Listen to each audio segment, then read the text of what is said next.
What's up, everyone? Well, I was on the roller coaster today. Boy, we had some wild price action. Today was a tough day. It really was. And I got green, small green, and then dug myself a hole. A pretty big hole. And I was not sure I was going to recover. I was kind of at that place where I was like, all right, if I take one more trade, I'm either heading right towards max loss on the day and I'm done, or if it's a big trade, I'm back to green. And it was a big trade, it was back to green. So we'll break it down during the recap. NKTX, that was the one. It was the one that was choppy. It was the one that was not easy for me, but it was the one that I ended up having my best trade of the day on. So I'll break down the best trade, I'll break down the worst trade, I'll break down the trades in between. Actually, I think I left out one of them during the recap, but it was a kind of like a dead cat bounce. It was a stock that sold off like 60% yesterday and then started to curl up a little bit today. So I got in and caught like 10 cents of that move for, it was like $600. But anyways, generally speaking, today felt choppy, particularly choppy.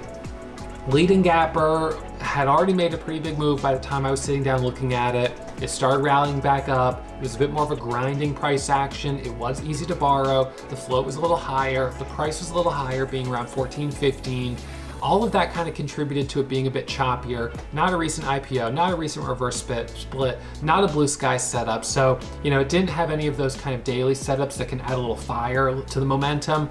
And then the combination of being easy to borrow with a higher float kind of just tampered things down a little bit, I think. So yeah, not an easy one at all. And this is one of those days where if I'd finished down 8, 10, 15,000, I probably would have thought, why did you even trade today? Nothing was really that great. You dug yourself a hole. And the hole that I dug myself on was not on a gapper. It wasn't on a stock that was on the gap scan or at the top of the gap scan. It was on sort of a secondary stock that hit the high day Momo scanner that I jumped in really quickly because had already given back profit, and I was like, let's see if I can get a quick trade on this, and it rides, up, rallies up, and I can ride that momentum, and then instant, the $8,000 loss, $7,800, and now I've dug the hole, and this is not looking good. So, anyways, today was not super easy, but that's the deal with trading. Some days no day is easy, but in the spectrum of super, super hard or not as hard, some days are not as hard. And today was one of those days that was definitely harder. There was some opportunity, but it just didn't feel that easy. So anyways, as always, hey, trading is risky. Most beginner traders lose money. My results are not typical. We don't track the typical result of traders using our software, so we make no guarantees that you will find any success as a trader. Trading is risky. Do yourself a favor. Don't trade money you can't afford to lose, and practice in a simulator before you put real money on the line. Seriously, take it slow. All right, I hope you enjoy the recap. I hope you find it informational, educational. Hit the thumbs up if you do, and hey, feel free to subscribe to the channel. Morning show, Monday through Friday, starts live right around 8:45, 9 a.m. I'll be here tomorrow breaking it down. Hopefully we have a decent looking watch list and we have something we can work with. There's some rumors floating around about what might happen with Twitter, some maybe news coming out after the bell. We'll see. All right, so hope you enjoy the recap, and I'll see you first thing tomorrow morning.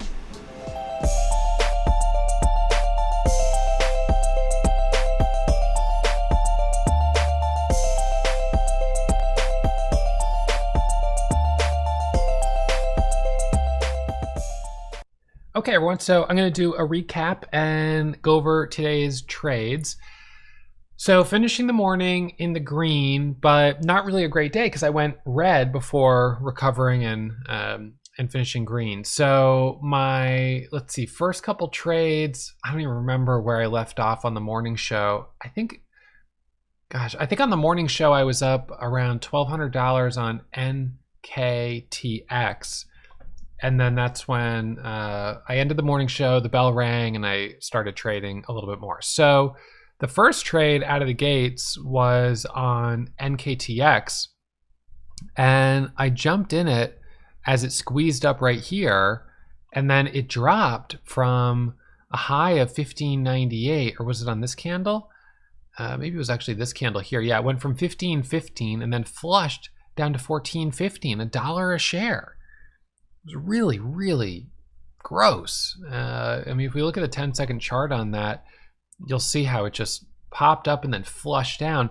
And so I was looking at this as a little opening range breakout over 1470, because the high of the opening range candle was 1470 right here.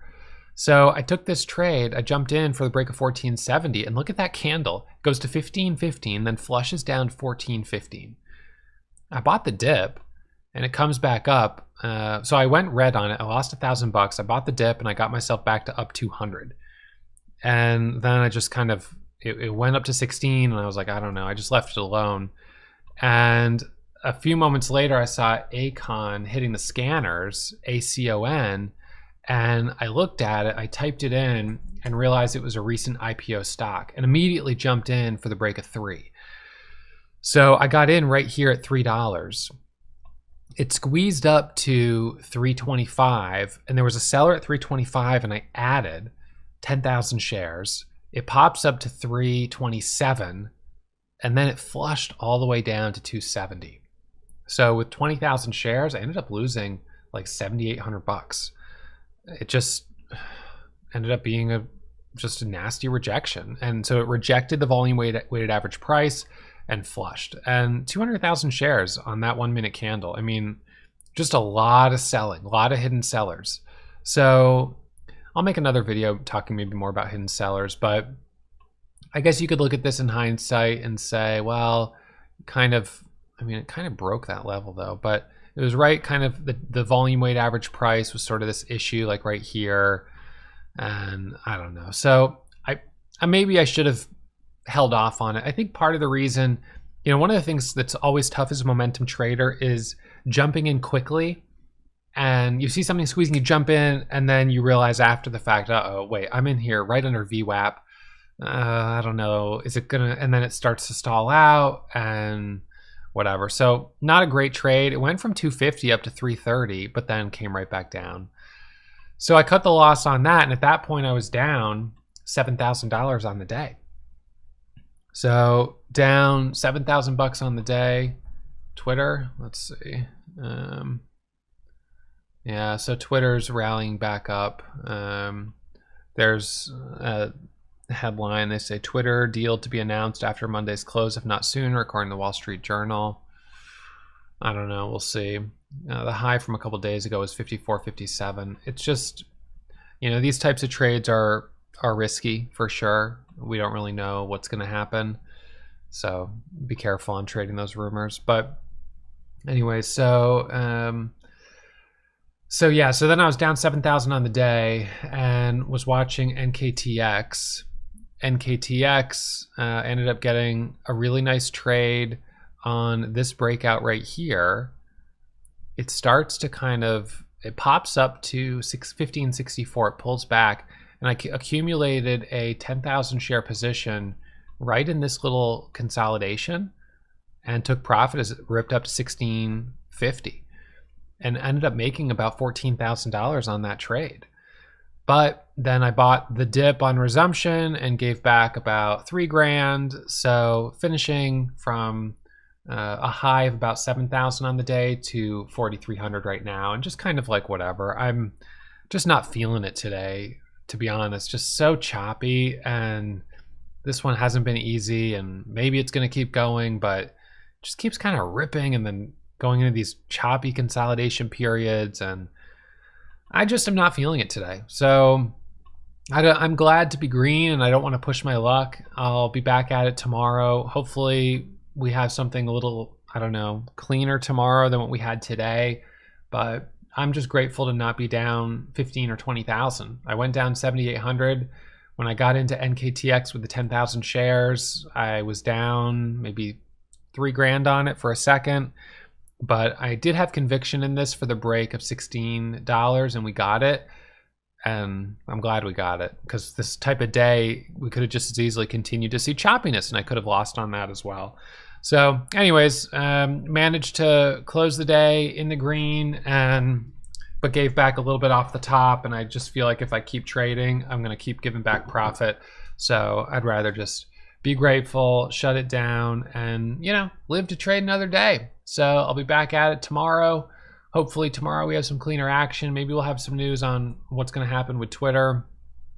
I don't know. We'll see what happens. But I'm just gonna try to, keep my head down, catch a couple trades a day, and see if I can avoid walking into $7,000, $8,000 losses if I can help it. I should have been a little bit more cautious today, but I saw something squeezing, I jumped on quick and then took a good sized loss. Sometimes those can be really big winners and I'm in quick and I'm positioned well, but that was not the case today. So I've got to just take it a little slower. All right, so anyways, that's it for me, and I'll be back at it first thing tomorrow morning. I hope you really enjoyed that video, and make sure you hit the thumbs up and subscribe to the channel if you haven't already.